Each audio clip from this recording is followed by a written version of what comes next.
ETF index mutual funds నేర్చుకుని stock మార్కెట్లో రాణించాలనుకుంటున్నారా? వెంటనే ఈ నెంబర్కి కాల్ చేయండి. Hi sir. హలో సార్ 2025 అంటేనే ఫిజికల్ లవ్ అంటున్న ఈ తరుణంలో నిజమైన ప్రేమ శరీర ఆకర్షణతో సంబంధం లేకుండా అరే దిస్ ఇస్ ట్రూ లవ్ రా అని ఎట్లా తెలుసుకోవాలి? చాలా కష్టమైంది ఈ రోజుల్లో దొరకడం, బట్ అది దొరికితే అదృష్టం. నేను కొన్ని ఇంపార్టెంట్ హైలైట్స్ చెప్తాను, సో దట్ ఎవరికైనా అట్లా ఉంటే మాత్రం ఆ లవ్ని వదులుకోకండి. మరి ఓకే, ఫస్ట్ ప్రేమను అర్థం చేసుకోవాలి. ప్రేమ అంటేనే unconditional, anything plus or minus, ఎలా ఉన్నా సరే విత్ వీక్నెస్. ఒకడు అంతా బాగుంటే అందరూ ఇష్టపడతారు, బట్ ఎలా ఉన్నా సరే వాళ్ళు మంచి చెడు గుడ్, వాళ్ళ బ్యాడ్ హ్యాబిట్ గుడ్ హ్యాబిట్ అన్నిటితో పాటు ఇష్టపడడం ఇస్ అన్కండిషనల్గా. ఎలా ఉన్నా సరే వాళ్ళ యొక్క కారకత్వాలు ఆర్ వాళ్ళకున్న క్యారెక్టరిస్టిక్స్తో సంబంధం లేకుండా నాకు ఇష్టం అనేది లవ్. ఓకే, అన్కండిషనల్గా ఉంటుంది. నువ్వు ఎలా ఉన్నా సరే ఇట్స్ ఫస్ట్ లవ్ అనేది అర్థం చేసుకోవడం. కానీ అది తప్పు కదా, ఎందుకు వాడిని మార్చొద్దా? తప్పు చేసినప్పుడు ఎవరు మంచి చెడలు రెండు యాక్సెప్ట్ చేయాలి అంటున్నారు. ఇప్పుడు I mean love with someone, ఇప్పుడు మీరున్నారు, మీ మంచి చెడు రెండు నేను యాక్సెప్ట్ చేసి ఎట్లా మీ చెడు నేను కరెక్ట్ చేయాలి కదా. కరెక్ట్. సో ఎంతమంది చెడుని కరెక్ట్ చేయగలరు? అంటే నా ప్రేమ వరకు, వేరే వాళ్ళతో నాకేంటి సంబంధం? సరే, మీరు కరెక్ట్ చేస్తూ పోతుంటే ఎందుకు కరెక్ట్ అవ్వాలి వాళ్ళు? మనకి ఎలా తెలుస్తుంది correct or wrong? So point is, నేను కరెక్ట్ చేస్తున్నాను అనేసరికి అందులో ప్రేమ లేదు. ఫస్ట్ థింగ్, వాళ్ళు మారాలి, వాళ్ళు చెయ్యాలి మనం చెప్పడం వరకు వేరే అదర్ థింగ్, బట్ మన ప్రేమ ఇస్ అదర్ థింగ్. కరెక్ట్ చేయడానికి వాళ్ళు ఇలా ఉంటే బాగుంటుంది అని మనం ఒక డెఫినేషన్ పెట్టుకుని ఆ డెఫినేషన్ తగ్గట్టుగా మనం పనిచేస్తున్నా మన ప్రేమ ఇస్ కాన్స్టెంట్. నాకు ఎలా ఉన్నా సరే, అందుకే మనకి భగవంతుడి ప్రేమ అని చెప్తారు. దేవుడు నా కోరికలు తీర్చకపోయినా I just love him. It's unconditional గా. నాకు ఏదో రోజు నాకు డెఫినెట్లీ రెస్పాండ్ అవుతుంది అని మనం ఎలా అయితే రెస్పాన్స్ కోసం వెయిట్ చేయకపోయినా మనం అలా కంటిన్యూస్ గా భగవంతుడిని ఇష్టపడతామో, ఆర్ తల్లి పిల్లల మీద ఎలా అయితే ప్రేమ పెంచుకుంటుందో అన్కండిషనల్ గా అలా ప్రేమ ఉండాలి. అది ఒరిజినల్ ప్రేమ. ఏదైనా నువ్వు మారితేనే నేను ప్రేమిస్తాను ఆర్ నిన్ను మార్చడానికి నేను వచ్చాను, అది మారచ్చు కదా నువ్వు డిసప్పాయింట్ అవుతున్నావు అంటే it's not true totally. Maybe నీ లవ్ వల్ల ఆర్ నీ లైకింగ్ వల్ల వాడు ఇలాంటి షర్ట్ వేసుకుంటే నాకు ఇష్టం, వాడు ఇలా కోపం తెచ్చుకోకపోతే నాకు ఇష్టం అని ఏవైతే ఉన్నాయో అన్ని కండిషన్లు. ఈ కండిషన్లో మనము బాసీ అయిపోయి మనం ఇంకా వాళ్ళని డామినేట్ చేసే ఛాన్స్ ఉంటుంది.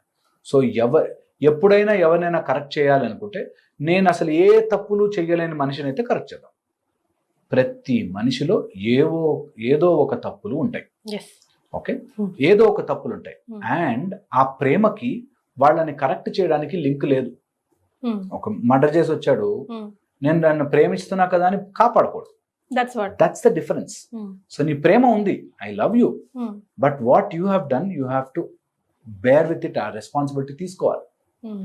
ఓకే, అది చాలా ఇంపార్టెంట్. ఆ డిఫరెన్స్ తెలియక నేను ప్రేమించాను కాబట్టి నేను ఎలాగైనా కాపాడేస్తాను, నువ్వు ఎలా ఉన్నా నాకు ఇష్టమే, నా ఇష్టంలో there is no change, but నువ్వు అలా చేయడము తప్పు కాబట్టి దానికి తగ్గ punishment or whatever is there you have to suffer.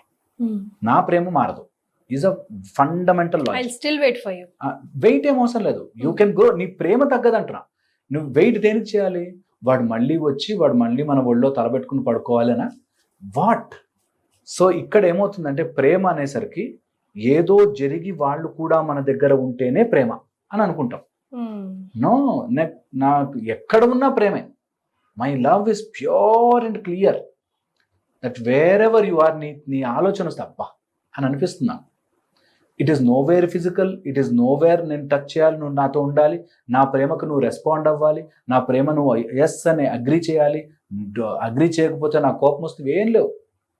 I love you అంతే క్లియర్గా. ఆ లవ్ అనేది ఎప్పటికుండా ఇది అన్కండిషనల్గా ఉండే ప్రేమ. దీనికి ఫిజికల్ ఎగ్జిస్టెన్స్తో సంబంధమే లేదు. నీకు ఎలా తెలుస్తుంది అంటే 2 బ్యూటిఫుల్ కనెక్షన్స్ చెప్తాను. మనకి వెస్ట్ నుంచి వచ్చిన నాలెడ్జ్ ప్రకారం హార్ట్ అంటారు ప్రేమ. మనకి చెప్పేది కడుపు, నాభిస్థానంలో తల్లి ప్రేమరా, తల్లి నా కడుపు మంటరా, తల్లి ప్రేమరా అని చెప్పారు. అంటే ఈ రెండిటి యొక్క కనెక్షన్ మనకి బ్రెయిన్ లోపల కొన్ని స్పిండిల్ సెల్స్ అని ఉంటాయి that vibrate with your stomach responses అన్నమాట. అయితే అలాంటిది ప్రేమ ఉన్న చోట they vibrate in higher sense అంటారు. ఓకే, వేర్ అలాంటి ప్రేమ దట్ యు ఆర్ వాళ్ళ ప్రెజెన్స్లో కానీ వాళ్ళ ఆలోచనలో కానీ ఫుల్లీ సాటిస్ఫైడ్. ఒకరోజు ఆనందంగా ఉంటే చూడండి, ఆకలి కూడా ఏదు. Okay, fully satisfied. అండ్ ఆ ప్రేమ రాగానే there is nothing to fill you. ఇంకా వాడికి ప్రమోషన్ వచ్చేస్తే, ఇంకా వాడికి డబ్బులు వచ్చేస్తే ఏముండదు. Just here I'm happy. ఆ రెండిటి కనెక్షన్ అంటే your heart doesn't have anything else to fulfil, and your ప్రేమ వల్ల నీకు ఫుల్నెస్ తెలుస్తుంది. స్టమక్లో కూడా యువర్ హ్యాపీ, నీకు ఆకలి వేయట్లేదు అన్నంత సంతోషంగా ఉంది. These two are different experiences. ప్రతి మనిషి దీన్ని ఎక్స్పీరియన్స్ చేయాలి. ఇది ఎవర్ ఇటర్నల్ లవ్. ఇది only when you lose that attachment towards that person, but ఆ పర్సోనాని మనం ఇష్టపడ్డప్పుడే జరుగుతుంది. అంతవరకు ఎటు తిరిగినా ఫిజికల్ అటాచ్మెంట్ ఉంటుంది. నాకు ఒక పేరెంట్ తెలుసు, మదర్, కొడుకు అంటే అమితమైన ప్రేమ. కోడల్ని కూడా పక్కనుంటే చూడలేదు. ఎంతసేపు కోడలేనారా, అది నుంచి కొంగు కట్టేసుకుని తిరుగుతూ ఉంటుంది. నువ్వు కాసేపు కూర్చో, ఇక్కడ కూర్చో. ఆయన యుఎస్ వెళ్ళిపోతే యుఎస్ నుంచి 12-13 hours అమ్మతో మాట్లాడుతూనే ఉంటాడు. వాళ్ళ ఆఫీస్ కాల్ అయిపోయిన దగ్గర నుంచి అమ్మ వీడియో కాల్ ఆన్లోనే ఉంటుంది. లేకపోతే మా యాక్టింగ్ చేసేసి డిప్రెషన్ వచ్చినట్టు, రోగం వచ్చేసినట్టు, ఇప్పుడు హాస్పిటల్కి వెళ్ళిపోతున్నా అన్నట్టు సీన్ చేస్తుంది.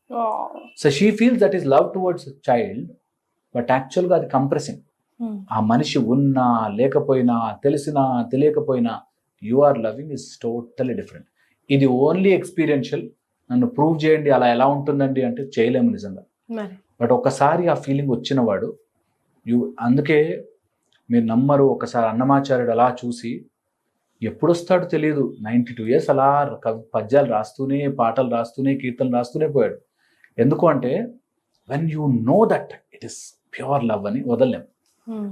ఆ ప్యూర్ లవ్ని ఎక్స్పీరియన్స్ చేయనంత వరకు మనకి లవ్ అనగానే ఫిజికల్ గాను, లేకపోతే ఎక్కడికన్నా బయటకు తీసుకెళ్లాలనో, లేకపోతే చేతులు పట్టుకుని నడవాలనో, ఇలా ఏవో ఉంటాయి. ఈ అన్ని కండిషన్స్ దాటి ప్రేమ is high little above that, where no condition and just the thought can give you bliss. Just a bliss ని ఒకసారి ఎంజాయ్ చేస్తే your heart is full, complete. అది రావాలి, అదే రియల్ ప్రేమ. ఆ ప్రేమ very very rare in this universe, very rare. ఈ రోజుల్లో అయితే వెరీ వెరీ రేర్. అండ్ నేను అందుకే ఎమోషనల్గా నేనేం చెప్తా అంటే, either do this or be logical. Be absolutely ఎమోషన్స్ని దగ్గర రానికుండా, టూ మచ్ ఎమోషన్స్ వద్దు నాకు, అన్నెసరిగా దాని లోపలికి ఇరుక్కోపోవద్దు. ఎందుకంటే ఏ ఎమోషన్ అయినా నిన్ను తిప్పేసే మాయ దాని చుట్టూ ఉంటుంది. ప్రతి emotion for example will have a maya. అంటే నాకు ఏదైనా సాధించాలి ఈజ్ అన్ ఎమోషన్. అందులోంచి అది ఎంత అయిపోతుందంటే ఇంట్లో వాళ్ళని నాశనం చేసినా సాధించాలి. It will turn you. మాయ నేను తిప్పేస్తుంది. ఎంత సాధించాలి, డబ్బు సంపాదించాలని దాంట్లో ఎంత పడిపోతామంటే ఇటు ఫ్యామిలీ వదిలేసి, పిల్లల్ని వదిలేసి కూడా తిరుగుతారు. సో యువర్ లాజిక్ గుర్తుపెట్టుకోవాల్సిన అంటే any emotion will have a down side. అందుకే ఎమోషన్ ని జాగ్రత్తగా కంట్రోల్లో ఉంచాలి, లేకపోతే ఎంతవరకైనా తీసుకెళ్తాడు. శ్రీరామచంద్రుడు అంతటి వాడే డల్ అయిపోతాడు. ఆదిత్య హృదయం చెప్పే ముందు అగస్త్యులు ఎందుకు అలా డల్గా ఉంటున్నావు అంటారు. సో మనని ఎమోషన్స్ ఎప్పుడైతే తినడం స్టార్ట్ అవుతుందో you will go down, you will go really go down. అందుకని ఎమోషన్స్ని టూ మచ్గా తీసుకోవద్దు. ఎప్పుడు ప్రేమని మాత్రం ఫుల్ ఫ్లెడ్జ్డ్గా, అన్కండిషనల్గా, ఇప్పుడున్న ప్రతి సీను, ప్రతి situation I'm happy with it అనే అలవాటు చేసుకోగలిగితే, వాడు ఉన్నా లేకపోయినా హ్యాపీ, అది జరిగినా జరగకపోయినా happy. I am true to my ఈ మొత్తం సెన్స్లో నేను చాలా సంతోషంగా ఉన్నానన్న చోట ప్రేమ ఆటోమేటిక్గా ఉద్భవిస్తుంది, పుడుతుంది. సో అలా ఉన్న చోట, హ్యాపీగా ఉన్న చోట అన్ని బాగుంటాయి.